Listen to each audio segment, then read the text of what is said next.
Hey guys, welcome back to Chris and Retro. It's been a while since I've recorded a video. The camera is a little different. My camera, the cable is messed up on it, so I just decided to go direct through the computer tonight. Hope that's not too aggravating for you.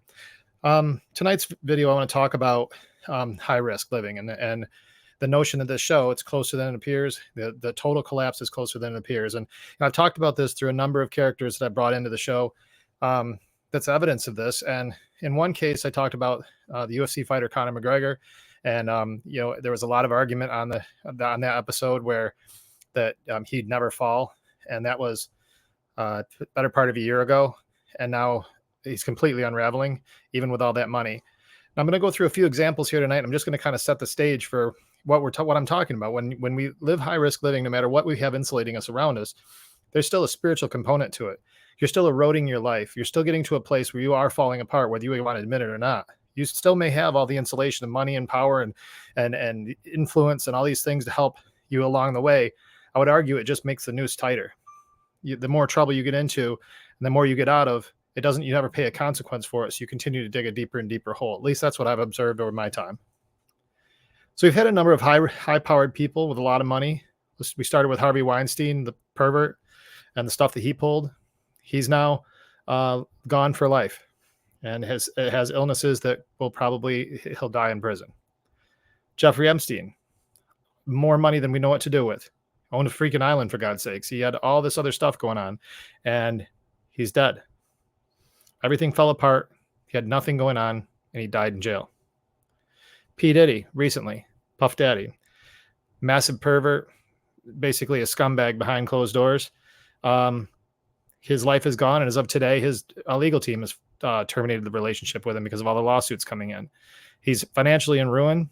He's legally in ruin. And some of the charges that are being levied against him are pretty serious and could leave him put away for an awful long time if it plays out like it probably will.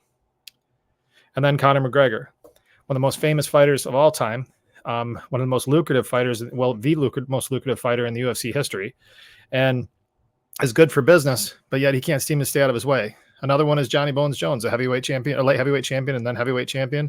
Another one can't seem to stay out of his own way in his personal life and brought everything to his knees. Considered the greatest of all time, but can't seem to keep it together and really derailed his life.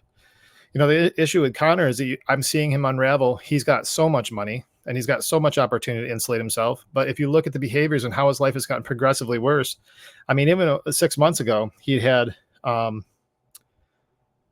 he was getting himself in a bunch of trouble legally. So he had the UFC expressed concern on July 19th of 2023. November 14th, 2023, his coach admitted that there's a problem going on with him with substance use and mental health issues.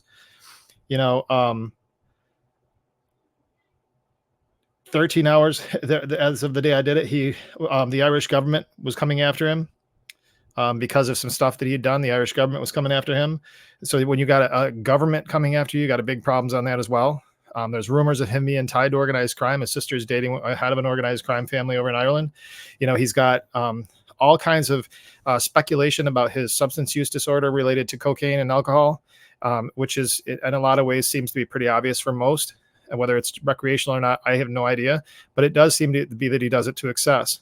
Then you start seeing inconsistencies with his scheduling. He supposedly loves fighting, but yet he's inconsistent about his appearances, and including this big event that he just backed out of with Michael Chandler and left everybody kind of holding the bag at a last minute because of a broken toe. All these things seem to me that they're all excuses in his situation because he probably got a deeper, darker thing going on with him with his mental health and his substance use, and it's really derailing all things in his life, even though he thinks that he doesn't want that. He's hostage right now. Now, this video is not about Conor McGregor. So let's talk about our own lives. The choices that we make, the compromises we make. I know in my life, I make high-risk choices sometimes, but it's only a little choice in my mind. It's only one time. It's not going to be that big a deal. But then it turns into a little more and a little more. That was the way it was with drinking. And then all of a sudden it was that you can't live without it and you're in an absolute mess. By the time we wake up and realize that we're falling apart, we've fallen apart. We're in trouble. We're in massive trouble and we need help. Now, the other side of that is when you get in those places, there's also hope just as close as the fall apart was.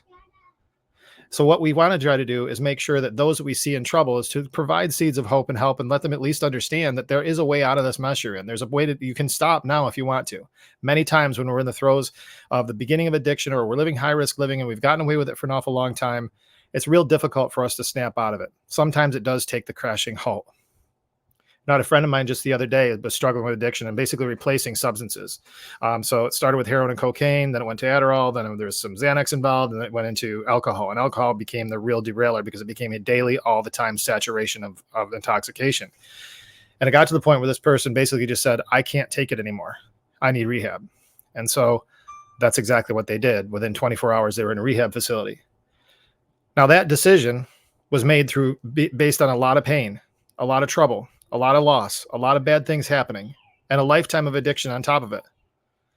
But what the difference is when we get to that point where we just say, I can't take this anymore. I need to make a change now. At that point, as I mentioned on the show before, our I want to becomes I will.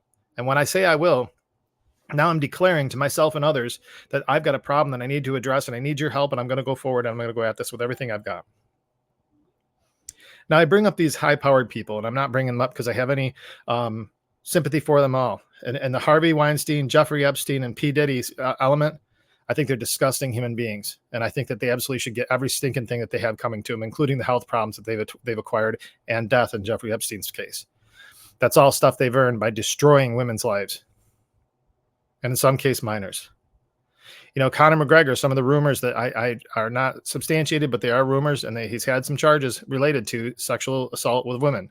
It goes on many times over. I've heard this, and publicly it's been released. And I don't know the motivation. I don't know the circumstance at all. So I'm not saying he's guilty. I always try to make sure that people are given their fair share of fair opportunity to defend themselves. However, when there's enough of that smoke going on, what's he all about? What's he like? And this was a person I actually really held in high esteem when he first entered fighting. But I'm really bothered by his behavior now that he's gotten rich and famous and all this other stuff. It's nothing that I would ever want my kids to look to. Tonight's video was really more about just showing some illustrations of why it is that I'm harping so much on this notion of high-risk living and why it's so dangerous. And the thing is, too, is I think that as I was illustrated in that very first video I did of Conor McGregor, please go back to the videos and you'll see it. There was two I've done on Conor, but the first one that's got a lot of views on it for my channel, at least, that one had a lot of commentary on it. And there was really just the notion that people believe that he couldn't possibly come down because he got all the things the world requires. The part that we're not accounting for is the spiritual component of a man's life. Whether you believe in God or not, that's not really a requirement for this part of the conversation. We're built of bones and skin. We're also spiritual beings, and what makes us different than dogs and cats and everything else. That place in chaos leads to massive mental health problems. Money doesn't fix mental health problems. Money does not fix spiritual maladies.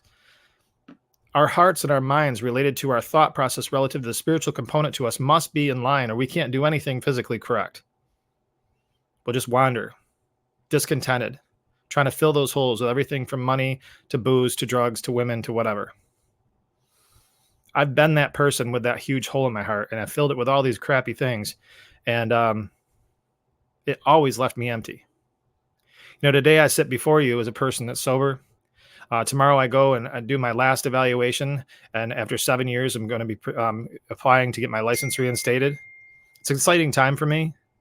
But I can tell you I'm not here in the situation where I can stand on my own 2 feet as a sober person trying to move forward if I don't have my spiritual component in line. And I can tell you I feel full inside of me now because of what it is that I believe to be true and what I follow to be true in my life and the standard that I want to live. Now, I've had some trip-ups and some slip-ups and some problems all along. I'm a human being. This last 7 years has not been an easy 7 years to get to this point. And I'm sure that the 7 years going forward will probably not be easy to get beyond this point. It's new challenges with new freedom. I always say, for me, I'm in a more dangerous situation when things are going well than I am when everything's going bad. Because when everything's going bad, I'm just fighting to get going forward because I don't want to be here. When things are going well, I get complacent and lazy, and I can have slip-ups. So I choose to be more diligent these days, and I've turned over all those things I can't control beyond me. Because what I've learned is that in my history, when I live high-risk living, and I blind myself with money, and I blind myself with booze, and I blind myself with women, I blind myself with behavior that's not okay, fighting and anger and all this other stuff. When I start using that as my go-to and becomes my deity, I am moments from falling off the cliff. and then it's the rebuild again. And I'm done with that roller coaster. So for my life, I've chosen, based on lessons learned and a lot of beatings that I've taken, that no matter where I stand in this world, I always have the opportunity to fall completely apart.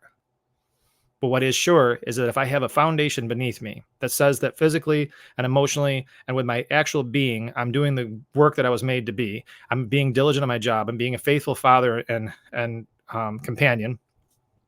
If I'm doing all those things, and on the top of it, recognizing who my spiritual king is, who the king is for me, and who I profess that I recognize as God, as long as I'm aligned with that belief system and following that system, those two married together keeps me in a good place. Money alone will not do it. Harvey Weinstein, Jeffrey Epstein, P. Diddy, Conor McGregor, they've got more money than we know what to do with. They got money I wouldn't even know how, even individually, but collectively, they probably could support an entire country with the amount of money they had. A small country. But that didn't save him. Conor's still pending, but he certainly looks like he's unraveling to me. Guys, I really appreciate you tuning in the video. I'm going to get back on here, hopefully fix my other camera, but I'll improvise with this camera for now. I appreciate you all sticking with me. TikTok's been messing with me a little bit recently. For whatever reason, they're saying I'm violating community standards with 3 or 4 different things. They've been pulling them down randomly.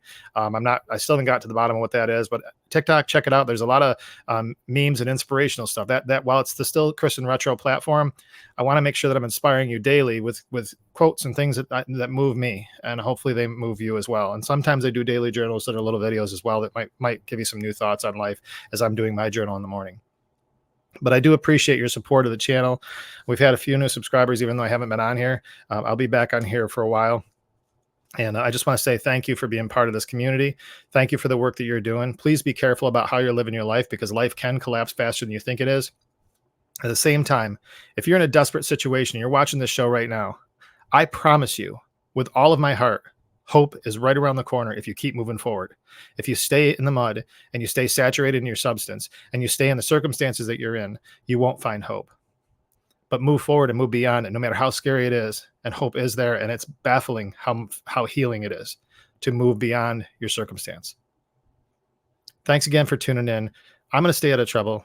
Between the next time we talk, you stay out of trouble too. Thank you.